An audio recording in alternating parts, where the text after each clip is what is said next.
Right now on WHAS 11 News at noon, the last of the early voters in Indiana just cast their ballots, and now we wait for tomorrow. A recap of races from here to the White House. The man who hoarded explosives inside of an Applegate Lane home back in court for sentencing today. Why it's been delayed. Plus, Brett Hickson found guilty in the Breonna Taylor case, waiting now to learn his sentence. The lasting impact the case has had on his former department.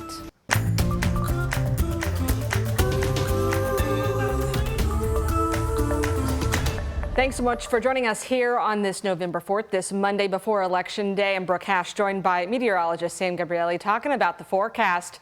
No excuses when it comes to the weather department to get out and vote tomorrow. Yeah, exactly, Brooke. We're going to be looking at some great weather today and tomorrow, right in time for the first full week of November. Temperatures are going to be nearing record warmth for this time of the year. 80 degrees is the record high temperature on today's date, as well as your election day. And we're going to be sitting at 77 today and about 78 tomorrow to get out and vote. Now, here's actually the look right now as we get out the door. 72 in downtown. We have a couple of spots hovering to near the upper 60s. Iroquois Park at 69, but we'll take it, especially if you like it on the mild side this time of the year, with a lot of 70s underway, getting our early November afternoon rolling. So not bad for a Monday. We'll take it. Some times of clouds and sun. Of course, as of yesterday, the sun set now before 6 p.m. at 5:40 into the late afternoon and early evening. We're mainly watching, though, along with daylight saving time just ending. We're also tracking some bouts of rainfall. States to the south and also to the west of us, dealing with some severe weather in Oklahoma. We're going to be veering away from any kind of severe weather chances, but I do want to mention there will be enough moisture from our west that's going to be moving into our picture, bringing in some steady rain showers for overnight hours tomorrow night. So Election Day looking dry during the afternoon and during the morning hours, as well as today. We're mainly focusing in on Election Day evening, extending into the daytime hours on Wednesday for some pretty decent rainfall tallies. In fact, your Election Day forecast does keep us very warm, like Brooke just mentioned a little bit ago. 78 for a high temperature, a slight chance late in the day for a shower, but I really think the rainfall will be at night. I'll be talking more about our complete 7-day forecast in a couple more minutes.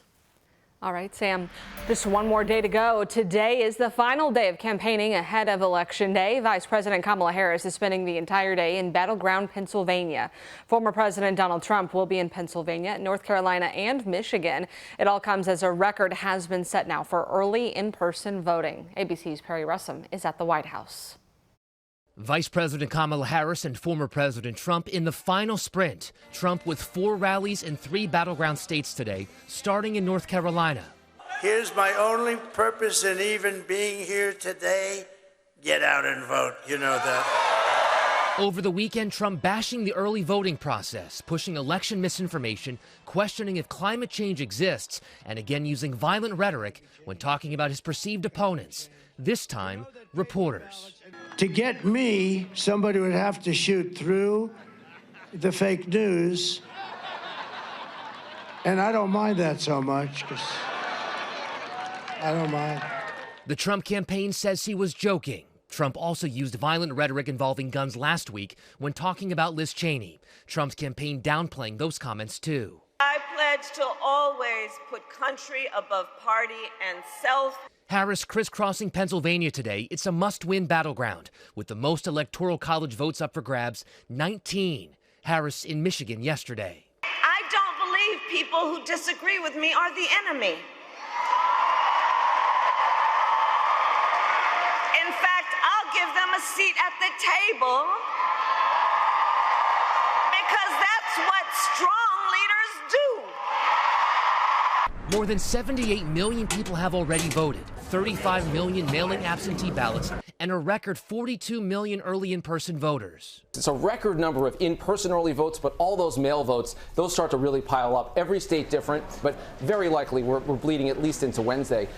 Here in D.C., businesses are being boarded up in case there's any kind of unrest. It's going to be a long day for the candidates. They have rallies late tonight. Then it's time to count the votes to see who calls this building behind me home. Perry Russum, ABC News at the White House. For those voting on Election Day in Louisville, TARC does not want a lack of transportation to keep you from the polls, so all routes will be fare-free all day tomorrow. This applies to all rides, whether or not it is to your nearest polling place. TARC 3 paratransit rides will also be free too. The polls are open from 6 to 6 on Tuesday, and remember, if you are in line by 6 p.m., your vote will count. Kentucky Governor Andy Beshear is backing Indiana's Democratic candidate Jennifer McCormick.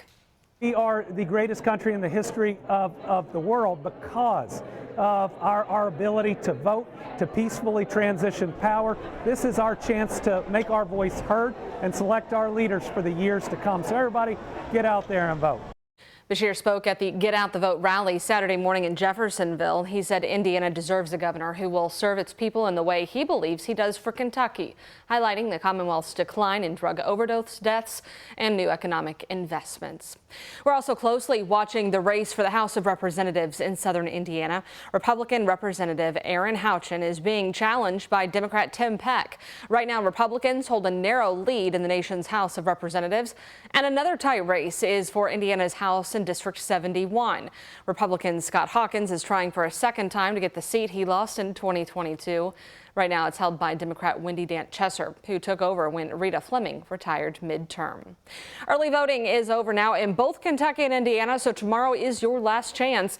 You get a closer look at the candidates on both sides of the river on our voter guide. It's linked on the WHAS11.com homepage. Well, the man who hoarded explosives inside an Applegate Lane home back in court for sentencing today, but that'll have to wait. The attorney for Mark Hibble asked for his sentencing to be delayed while his client finds a better living situation. The owner of a Highview home found filled with dangerous chemicals pleaded guilty. Mark Hibble used what's called an Alford plea. That means he maintains his innocence but acknowledges it's unlikely he would win a trial. Sentencing has been scheduled for December 16th. Well, 2 people died in a Wrongway crash on the Gene Snyder Sunday morning. It happened just after 1:30 a.m. near the New Cut Road Exchange. Southeast of the airport there, LMPD said a man merged onto the freeway traveling north in the southbound lanes, then crashed into another car head-on, killing both drivers. LMPD said it is not clear if the Wrongway driver was impaired. And we have learned the identity of the man found shot in a crashed car on the Watersend last Thursday. The Jefferson County Coroner's Office said 36-year-old William McFeeters died from a gunshot wound before crashing that car on I-264 near Breckenridge Lane. Police are still working to determine how it all happened. And right now, former Metro Police Detective Brett Hickson is waiting to find out exactly how much time he'll spend behind bars. Friday night, Hickson was found guilty of depriving Breonna Taylor of her constitutional rights during a botched LMPD raid in March of 2020. It is a decision Taylor's mother has been long waiting for. I'm grateful to God. It took a lot of patience. It took a lot of time, 1,694 days. I started to feel defeated. It's been a hard thing to trust in the system the whole time anyway, and as the later it got, the harder it got, and I'm just glad to be on the other side. That verdict, although positive for Taylor's family in some ways, was split. The same jury found Hickson not guilty of violating the civil rights of Taylor's 3 neighbors whose apartments were shot through the walls during that raid. LMPD responded to that verdict late Saturday on social media, saying in part it is not lost on us that this event forever altered the fabric of our community, and we acknowledge the pain caused by the death of Breonna Taylor.